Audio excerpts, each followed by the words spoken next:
श्री स्वामी समर्थ. स्वामी महाराज तुमच्या सर्व चांगल्या इच्छा पूर्ण करो ही स्वामींच्या चरणी प्रार्थना करते आणि आजच्या या नवीन व्हिडिओला सुरुवात करते. आपल्या हिंदू धर्मामध्ये अक्षय तृतीया हा सण सर्वात महत्त्वाचा आणि सर्वात शुभ मानला जातो.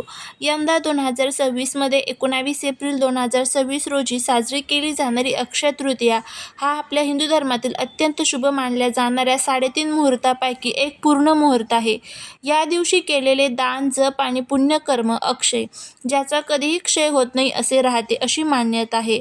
अक्षय तृतीयेच्या दिवशी पितृपूजन आणि पितृदोषावरती काही उपाय केले जातात. हे उपाय जर आपण श्रद्धेने केले तर आपल्या घरातील सर्व पितृदोष नष्ट होतो, घरामध्ये सुख, शांती, समृद्धी नांदते. तर आता हा एक उपाय आपल्याला अक्षय तृतीयेच्या दिवशी करायचा आहे. हा उपाय कसा करायचा याबद्दलची संपूर्ण माहिती आजच्या व्हिडिओमध्ये मी तुमच्यासोबत शेअर करणार आहे. त्यामुळे व्हिडिओ हा स्किप न करता शेवटपर्यंत नक्की पहा. जर तुम्ही या चॅनलवरती नवे असाल तर चॅनलला सबस्क्राईब करा आणि अशीच माहितीपूर्ण नवनवीन व्हिडिओ पाहण्यासाठी बेल आयकॉनलाही प्रेस करा, म्हणजे जेव्हा कधी मी नवीन व्हिडिओ अपलोड करेल त्याचं नोटिफिकेशन सर्वात अगोदर तुम्हाला भेटेल आणि तुम्ही एक पण व्हिडिओ मिस करणार नाही. त्याचबरोबर कमेंटमध्ये ओम पितृदेवाय नमः लिहायला अजिबात विसरू नका, जेणेकरून आपल्या पितरांची आपल्या कुटुंबावर, मुलांवर अगदी भरभरून अशी कृपा होईल. अक्षय तृतीया हा दिवस कृतयुग आणि त्रेतायुगाचा प्रारंभ दिन मानला जातो. या दिवशी भगवान विष्णूंचा 6वा अवतार भगवान परशुराम यांची जयंती देखील साजरी केली जाते. या दिवशी कोणत्याही शुभ कार्यासाठी पंचांग पाहण्याची गरज नसते, कारण हा दिवस स्वतःच सिद्ध मुहूर्त असतो. या दिवशी जलदान, अन्नदान, वस्त्रदान करण्याचे विशेष महत्त्व आहे. अक्षय तृतीयेला पितरांचे ऋण फेडण्याचा दिवस मानला जातो. या दिवशी पितरांचे पूजन केल्याने त्यांचे आत्मे तृप्त होतात आणि कुटुंबाला सुख, समृद्धी, आशीर्वाद मिळतो. पितृपूजनाची पद्धत आपल्या धर्मग्रंथांमध्ये या दिवशी सांगितली जाते. सकाळी लवकर उठून स्नान करावे, पितरांच्या नावाने तर्पण म्हणजेच पाणी अर्पण करावे. एका तांब्याच्या किंवा मातीच्या कलशात पाणी भरून त्यात वाळा, चंदन, अक्षता टाकून तो कलश ब्राह्मणाला किंवा गरजूला दान करावा. नैवेद्यामध्ये प्रामुख्याने पुरणपोळी, आंबा, थंड पदार्थ यांचा समावेश करावा. ज्यांच्या पत्रिकेत पितृदोष आहे किंवा ज्यांच्या घरात वारंवार अडचणी येतात त्यांनी अक्षय तृतीयेला काही प्रभावी असे उपाय करावे. या दिवशी उन्हाळ्याचे दिवस असल्याने तहानलेल्याला पाणी पाजणे किंवा पाण्याची माठ दान करणे हा पितृदोषावरील सर्वात मोठा उपाय मानला जातो. शक्य असल्यास तीर्थक्षेत्री जाऊन पितरांच्या नावाने श्राद्ध करावे. शक्य नसल्यास घरीच सात्विक भोजन बनवून कावळ्याला द्यावे. पितरांच्या शांतीसाठी ओम पितृदेवताभ्यो नमः या मंत्राचा 108 वेळेस जप करावा. गाईला गवत घालणे किंवा पक्ष्यांना दाणे पाणी ठेवल्याने पितृदोष कमी होण्यास मदत होते. अक्षय तृतीयेला पितरांच्या नावाने पाण्याचा कलश दान केला जातो. यालाच धर्मघट म्हणतात. एक नवीन मातीचा माठ किंवा गाडगे घ्या, तो स्वच्छ धुवून त्यात गंगेचे पाणी किंवा शुद्ध पाणी जास्त पिण्याचं ते भरा. पाण्यात वाळा, चंदन, अक्षता आणि शक्य असल्यास सोन्याचा एखादा तुकडा किंवा नाणे टाकावे. नसेल शक्य तर फक्त पाणी जरी भरलं तरी चालते. त्यानंतर एका पाटावरती तुम्हाला एक लाल कलरचा कपडा टाकायचा आहे, त्यावरती गहू ठेवायचे आहे थोडेसे. त्यानंतर त्या माठाच्या तोंडावर आंब्याची पाने आणि त्यावर नारळ किंवा एखादं जे मोसमी फळ असतं ज्यामध्ये खरबूज किंवा आंबा असतो तर ते तुम्हाला ठेवायचं आहे. त्यानंतर माठाला गंध, अक्षता लावून त्याचे पूजन करावे. हा कलश मी माझ्या पितरांच्या तृप्तीसाठी दान करत आहे असा संकल्प करावा. या कळशाजवळ आंबा, खरबूज किंवा भिजवलेली हरभरा डाळ आणि पने सुद्धा ठेवतात, त्यामुळे हे पदार्थ जरी तुम्ही ठेवले तरी चालेल. अशा पद्धतीने तुम्हाला पितरांच्या नावाने कराकेळीचं पूजन जे आहे तर ते या दिवशी करायचं असतं. त्याचबरोबर आपल्या घरामध्ये सुवासीन जर एखादी गेलेली असेल तर सुवासीन जीव घालायचे असते.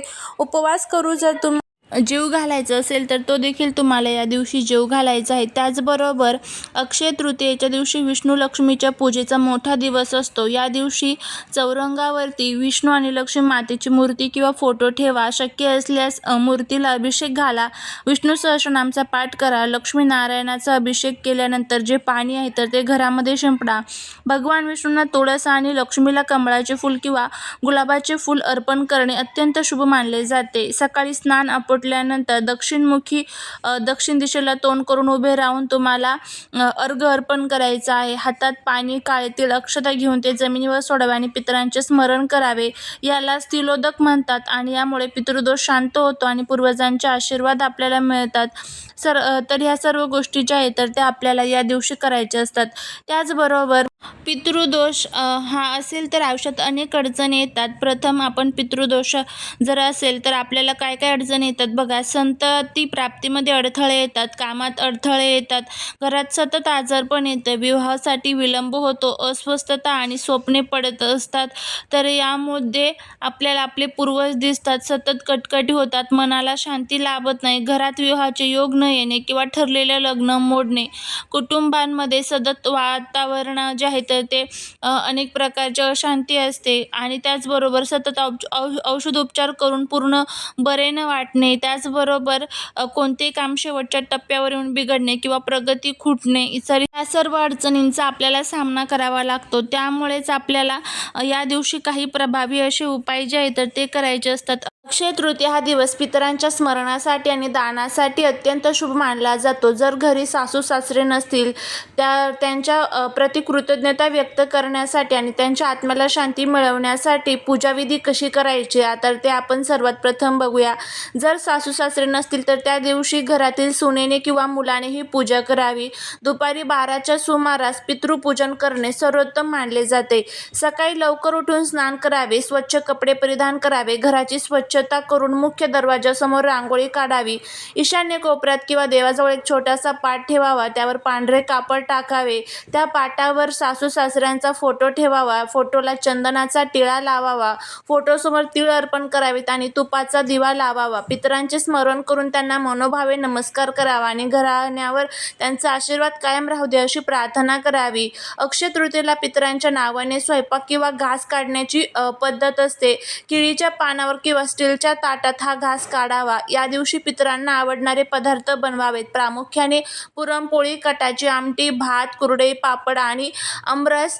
त्याचबरोबर जर शक्य असेल तर कैरीचे पन्हे वाढावे. अक्षय तृतीयेला उदक कुंभ दानाचे महत्त्व असते. पूजेच्या जागी एक पाण्याचा कलश ठेवावा, त्यावर खरबूज किंवा आंबा ठेवावा आणि मुख्य नैवेद्य दाखवण्यापूर्वी गाईसाठी, कुत्र्यासाठी, कावळ्यासाठी, मुंग्यांसाठी, देवांसाठी असे 5 घास तुम्हाला जे पंचबली असतात तर ते काढायचे असतात.